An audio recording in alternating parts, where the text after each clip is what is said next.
Balanse. Kumpirmado. Malalaking balitang kinalap sa loob at labas ng bansa. Hatid ng mga pinakapinagkakatiwalaang pangalan sa pagbabalita.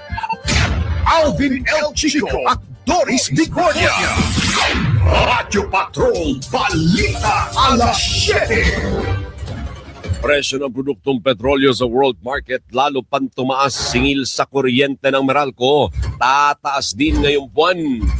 Pagtaas ng presyo ng bilihin pinangangambahan dahil sa gyera sa Middle East. Pero Malacanang iginit na hindi kailangang mag-panic buying. 63 Pilipinong naipit sa gyera sa gitnang silangan nakauwi na ng Pilipinas, tripulanteng Pinoy nawawala sa barkong tinamaan ng missile sa Strait of Hormuz. Malacanang iginit ng walang intensyon ang Pilipinas na bumalik bilang miyembro ng International Criminal Court. Pangulong Marcos kinumpirmang nasa Portugal ang buganteng si dating Congressman Zaldico. Congressman Bong Suntay humarap sa pagdinig ng House Ethics Committee. Panukalang magpaparusa sa manghaharas sa mga babaeng politiko, inihain din sa Kamara. 2 bangkay natagpuan sa loob ng sunog na kotse sa Nueva Ecija. Sa Showbiz Spotlight, reality show na Pinoy Big Brother, posibleng lumipat na ng bagong bahay. Yan ang ulo naman nagbabagang balita ngayong Miyerkules, March 11, 2026. Ako po si Alvin L. Chico. Ako naman po si Doris Bigornia. Sa detalye. Lalo pang tumaas ang presyo ng mga produktong petrolyo sa world market dahil sa giyera sa Middle East. Sa unang araw ng kalakalan, 20 pesos na ang itinaas sa kada litro ng diesel, habang 17 pesos sa gasolina at mahigit 9 pesos sa kerosene. Pero kahapon po, humupa ang konti, bumaba Okay. sa Kunti 15 lang. pesos. Oh. 15 pesos sa taas presyo sa diesel, habang 12 pesos sa gasolina at 6 pesos sa kerosene. Noon na ipinatupad ang utay-utay na napakalaking pagtaas sa presyo ng produktong petrolyo. Tiwala si Energy Secretary Sharon Garin na makabibili ng panibagong supply ng petrolyo sa ibang bansa tulad ng Brazil, Canada at Australia kung ayaw pang mag-export o ayaw nang mag-export ng South Korea. Hindi pa rin kailangang irasyon ang natitirang supply na sapat hanggang sa katapusan ng Abril. I'm not recommending that now to the president kasi hindi pa naman kailangan. Now, is it possible na mangyari? Possible kung may mga iba pa, things get worse and worse, possible. Pero we'll work hard to avoid that. Bukod sa petrolyo, tatas din ang singil sa kuryente ng Meralco ngayong Marso, 64 centavos kada kilowatt hour. Ang dagdag singil, nakatumbas naman ng 129 hanggang mahigit 300 pesos sa mga ordinaryong customer. Bunso dito ng pagtaas ng transmission at generation charge na bahagi ng presyuhan ng kuryente. Aminado ang Meralco na posible pang tumaas ang singil sa kuryente sa mga susunod na buwan, bunsod ng gyera sa Middle East. Ibig sabihin yung pagtaas ngayon, hindi pa yan dahil sa gyera sa Middle East. Dahil apektado po ang presyo ng coal at natural gas na ginagamit ng maraming plantang nagsusupply sa Meralco. And given the expected seasonal increase in demand for electricity darating na summer, kailangan natin itong mga power plant na ito na tumakbo para hindi tayo magkaroon ng rotating brownouts. Si Meralco Utility Economics Head Engineer Larry Fernandez. Lusot na sa House Committee on Ways and Means ang substitute bill na magbibigay ng kapangyarihan kay Pangulong Marcos na suspindihin o bawasan ang excise tax sa produktong petrolyo. Sa panukala, papayagan ng Pangulong suspindihin ang fuel excise tax tuwing may national at global economic emergency o kapag tumuntong sa $80 per barrel ang presyo ng Dubai crude. Sakaling aprobahan, magiging epektibo ang kapangyarihang ibibigay sa Pangulo hanggang sa December 31, 2028. Aminado si Committee Chairman Miro Kimbo na hindi kayang kontrolin ng pamahalaan ang presyo ng produktong petrolyo dahil sa Oil Deregulation Law, kaya mas mabuting pansamantalang alisin ang excise tax. We are the 35th biggest consumer ng oil sa buong mundo, pero wala tayo kahit isang patak ng langis na nanggagaling dito. The only way we can help o sa ating mga kababayan ay para alisin ang mga buwis temporarily para mas maging affordable siya. Lahat apektado. Pero pinaka-apektado dito in reality are those who are living above the poverty line. Sa Senado, isusulong ni Senador Sherwin Gatchalian na pansamantalang suspindihin ang excise tax. Last resort pa rin to. Alvin, ito parati kong dinidiin, dapat last resort to dahil malaki ang mawawala sa kaban ng bayan, mga 150 billion ang mawawala sa kaban ng bayan. Kaya dapat last resort to. Kung talagang tumaas at tumagal at magkakaroon ng inflationary pressures, then gamitin natin to. Pero hindi naman ibig sabihin pag pumalo ng 80 ka agad tatanggalin. Pero ayon sa Bureau of Customs, aabot sa mahigit 300 billion pesos ang mawawala sa kanilang taunang kita kung sususpindihin ang excise tax at value-added tax sa produktong petrolyo. Alas 7:08, nababahala na ang mga magsasaka at mangingisda sa epekto ng patuloy na pagtaas ng presyo ng mga produktong petrolyo. Kabilang dito ang mangingisdang si Arnaldo Sopera na tumaas ang gasto sa diesel na ginagamit para sa bangkang pangisda sa Navotas City. Ganito rin ang sentimiento ng magsasaka sa Bulacan na si Fe Maligaya na lumaki rin ang gastos para magtanim ng palay. Ayon sa Department of Agriculture, may 100 milyong pisong pondo para sa 5,000 pesos na one-time fuel subsidy sa mga kwalipikadong mangingisda at magsasaka. Sa ngayon nasa 4,000 ang gastos namin sa diesel dahil tumaas ho. Dati ko ba? Dati nasa 2,000 lang ho eh. Halos isang ngayon dumoble ho kasi. Pag po maganda po yung nagiging ani, pinakamarami na po ng 2 pita kaya umaani po ng 18 hanggang 20 kaban po. Wala na po sigurong sosobra doon kung para lang po nag-aalakensya lang po kami. Ganun po. Kasi habang tumataas po yung mga presyo po ng mga petrolyo, tumataas rin po ang presyo ng pagbabayad namin sa mga nagtatrabaho po sa bukid. Sinabi naman ni Mega Manila Consortium Corporation spokesperson Juliet De Jesus na tataasan pa ang hiling na 2 pisong provisional na taas pasahe sa bus dahil sa patuloy na pagtaas ng presyo ng petrolyo. Para naman kay TNVS Community Leaders Council Chairperson Lisa Predulia, dapat nang aprubahan ang hiling na 20 pesos na taas pasahe sa TNVS. Ay, intindihan po ng commuter siya dahil pag hindi po kami binigyan ng ganun, baka po marami po ang hindi na magdi-deploy kasi hindi na po ang kaya ang presyo ng diesel. Hindi man po namin gusto talagang pasakitan ng commuters, pero ano rin po naman ang choice namin, 'di ba? Para makatakbo rin kami, kailangan namin talaga ng unan sa gasolina at sa diesel.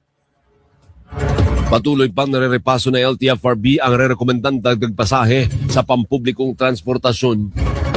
Nagbabala ang Department of Economy, Planning and Development sa pagbilis ng inflation o pagtaas sa presyo ng bilihin kapag tumagal ang gulo sa gitnang silangan. Sa pagdinig ng Kamara, sinabi ni DepDev Secretary Arsenio Balisacan na maaaring umabot ng $100 hanggang $140 per barrel ang presyo ng crude oil at manatili sa $80 per barrel mula Mayo hanggang Setyembre. Dahil dito, maaaring tumaas sa 5.1% hanggang 7.5% ang inflation rate. Now na lang bumili sa 2.4% ang inflation noong Pebrero mula sa 2% noong Enero. Pero ayon kay Palace Press Officer Undersecretary Claire Castro, hindi kailangang mag-panic buying dahil wala pang paggalaw sa presyo ng mga pangunahing bilihin. Pero hindi po kailangan magkaroon ng panic buying dahil kumpleto naman po at ina pa po ang supply, lalo-lalo ng ating fuel at ng ating mga basic commodities. Kahapon, nakabawi ang halaga ng piso at nagsara ang palitan sa 58 pesos and 89 centavos kada US dollar. Mas mababa ito kumpara sa record low na 59 pesos and 50 centavos noong Lunes. Alas 7:12, naniniwala ang ilang senador na hindi akmang magpatupad ng online classes sa mga pampublikong paaralan. Kasunod po ito ng direktiba sa mga ahensya ng pamahalaang magtipid ng kuryente at petrolyo, bunsod ng tensyon sa Middle East. Sinabi ni Senador Sherwin Gatchalian na mahihirapan ang mga estudyante sa public school na makapag-aral lalo na kung walang gadget at internet. Ayon sa Senador, malaki ang naging epekto sa pagkatuto ng mga estudyante na ipatupad ang online classes noong COVID-19 pandemic. I would not encourage online learning for public schools because ang experience natin sa pandemic, ang bata uurong talaga yung kanilang pag-aaral dahil wala silang access sa internet, wala silang computers, so mahirapan sila mag-aaral. Bagamat tiwalang kakayanin ng mga pribadong paralan ng online class, nanindigan si Gatchalian na epektibo pa rin paraan sa pagkatuto ang face-to-face classes. Nagalit si Pangulong Marcos na sa nirecall na empleyado ng Migrant Workers Office na nambastos sa OFW sa Bahrain. Ayo. Kasunod ito ng viral video kung saan mistulang itinataboy ng empleyado ang OFW na nagpunta sa Embahada ng Pilipinas matapos matuklasang namamahagi ng ayuda. Sinabi ni Palace Press Officer Undersecretary Claire Castro na dismayado si Pangulong Marcos sa inasal ng empleyado at iginiit ang pagbibigay ng tamang serbisyo sa mga Pilipinong nangangailangan ng tulong. Hindi po nyo nais na magsilbi sa ating mga kababayan ng buong puso. Kayo na po ang voluntaryong bumitaw sa inyong posisyon. Tiniyak naman ng Malacanang na patuloy ang repatriation sa mga OFW na naipit sa gyera sa gitnang silangan. Ayon kay Pangulong Marcos, aarkila ang pamahalaan ng 2 flight mula sa United Arab Emirates at Riyadh para mailikas ang mga OFW. Kagabi, dumating ang 63 OFW at kanilang kaanak mula sa Dubai at Oman.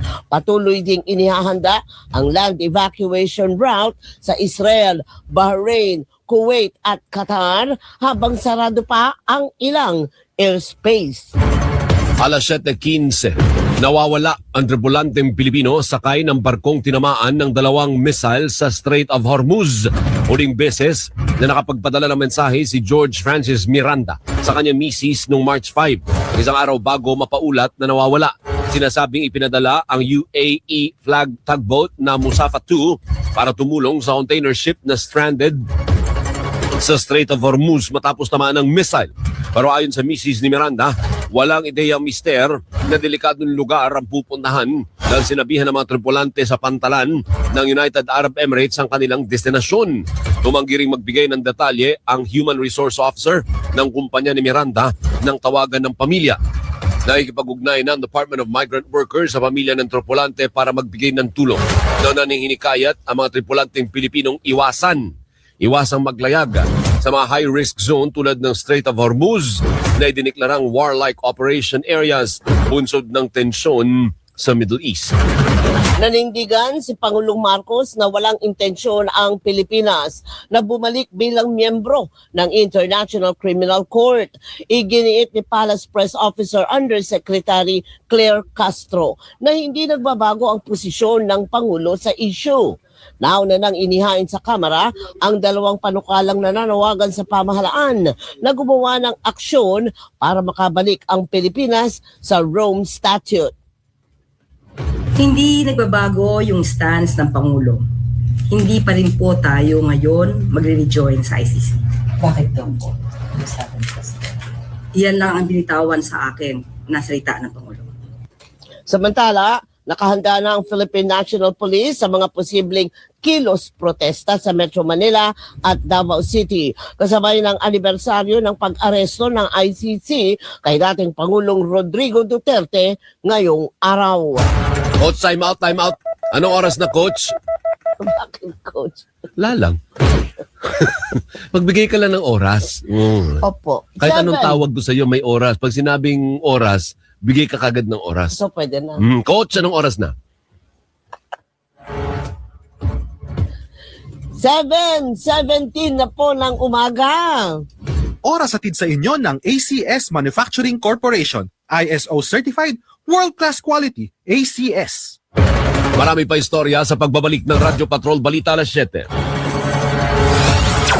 Radyo Patrol Balita Alas 7. Basta AM DZMM.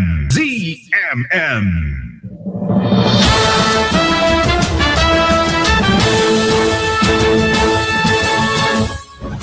Balikan natin ang mga balita.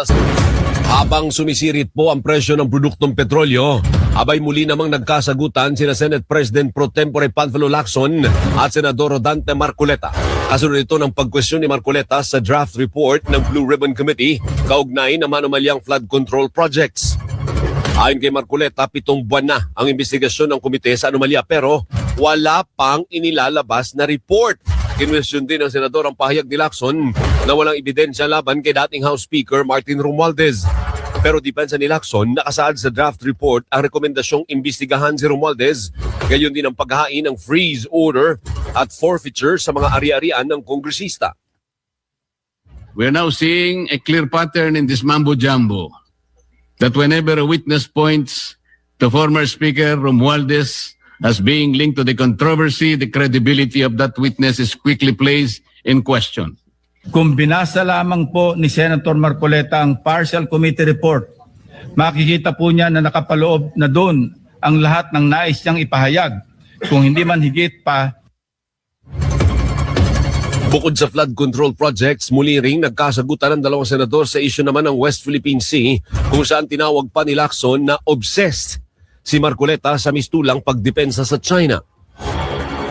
So ayaw po ninyong malaman ang totoo, Ginoong Lacson? Kasi po, Mr. President, ang ipapalabas na naman niya, yung China may karapatan diyan sa lugar na yan. Kaya ayoko na po marinig kasi ilang beses na po natin narinig yan, medyo masakit na sa tenga eh. Sinuspindi ang sesyon hanggang sa humupang tensyon sa pagitan ng dalawang senador.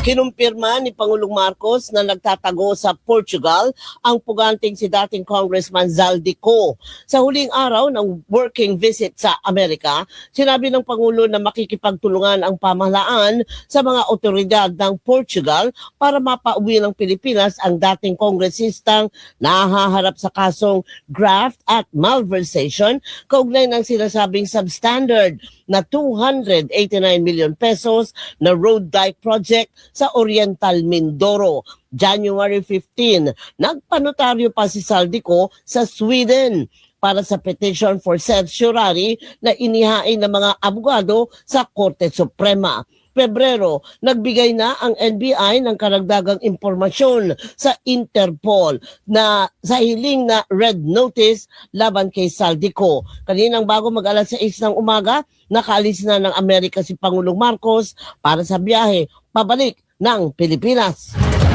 Alas 7:23, ibinasura ang hiling ng siyam na dating opisyal ng DPWH Mimaropa na makapagpiyansa sa kasong malversation kaugnay ng sinasabing substandard na 289 million pesos the road dike project sa Oriental Mindoro.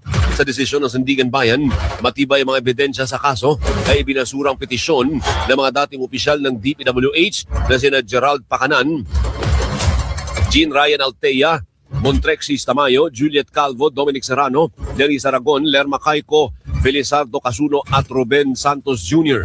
Natuklas ang inaprubahan at gumawa ng certification ng mga dating opisyal para sa subject disbursement vouchers kaya naibigay ang 215 million pesos sa SunWest Corporation na kontraktor ng questionabling proyekto. Haharangin ng Department of Justice ang hiling ni Senador Jinggoy Estrada na makabiyahe sa ibang bansa. Sa petisyon sa Sandigan Bayan, sinabi ni Estrada na plano niyang bumiyahe sa Hong Kong, Macau at Japan simula March 31 hanggang April 5. Nakabinbin sa Sandigan Bayan ang kasong graft laban sa senador. Kaugnay ng sinasabing maanumalyang paggastos ng Pork Barrel Fund noong 2004 hanggang 2012. Pero nagpalabas ang Manila Regional Trial Court na precautionary hold departure order laban kay Estrada dahil sa ilang kaso, kabilang na ang plunder, kaugnay ng sinasabing maanumalyang flood control projects. Iginiit ni Estrada na ang Sandigan Bayan ang may jurisdiction sa kinahaharap na kaso at hindi ang Manila RTC. They do not have any knowledge about the petitionary HDO issued by the Manila RTC. Oo. And my lawyers has already filed a motion to lift the precautionary hold departure order since I think it is the Sandigan Bayan whose jurisdiction over me, not Manila RTC. That's a personal travel with my family. Pero nanindigan ng DOJ na flight risk si Estrada kaya hindi dapat payagang makaalis ng bansa. Alas 7:25, inihain sa Senado ang panukalang pagbawalan ang kaanak ng mga halal at appointed officials na humawak ng anumang kontrata sa pamahalaan. Sakop nito ang hanggang 4th degree of consanguinity tulad ng asawa, anak, kapatid, magulang at pinsan. Sa panukala, pagbabawalang lumahok sa anumang government contract ang kaanak ng opisyal sa kaparehong lugar. Pagbabawalan din ang kaanak ng Pangulo, Vice Presidente, Senador na lumahok sa kontrata ng mga ahensya ng pamahalaan, gayon din sa mga lokal na pamahalaan at government-owned and controlled corporations.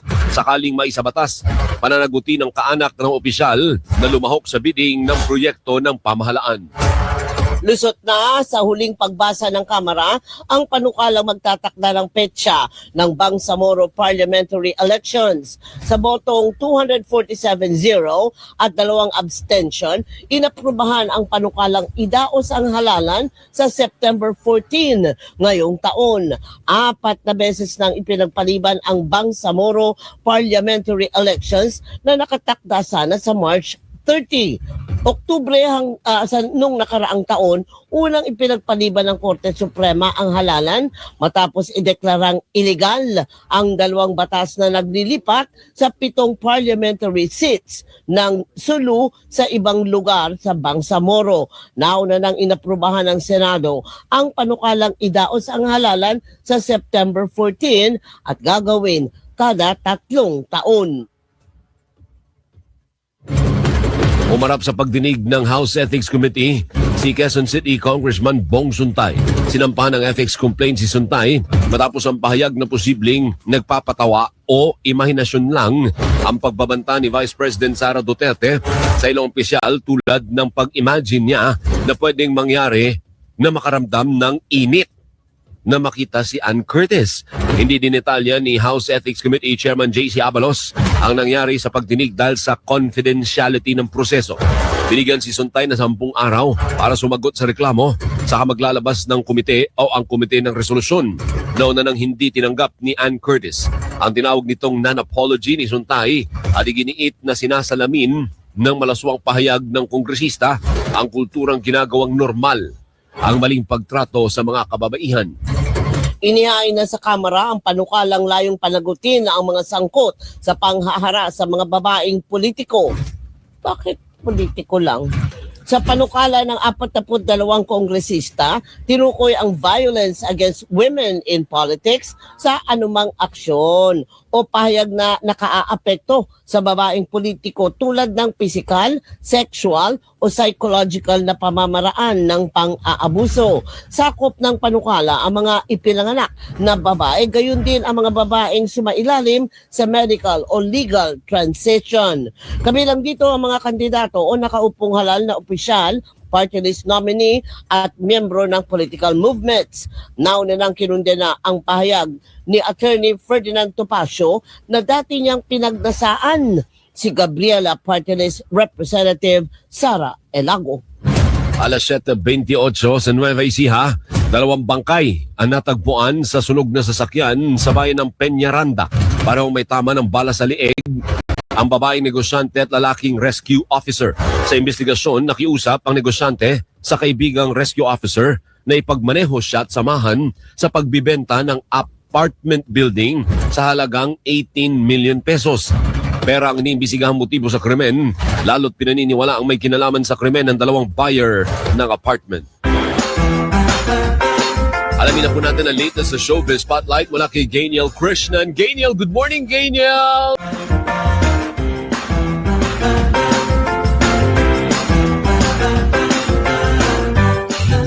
Doris, sa ating Showbiz Spotlight, posibleng lumipat ng bagong bahay ang long-running reality show na Pinoy Big Brother.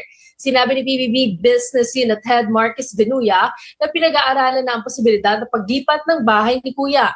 Aminado si Benuya na maaaring maging emotional moment para sa bagong or buong PBB family ang paglipat ng bahay.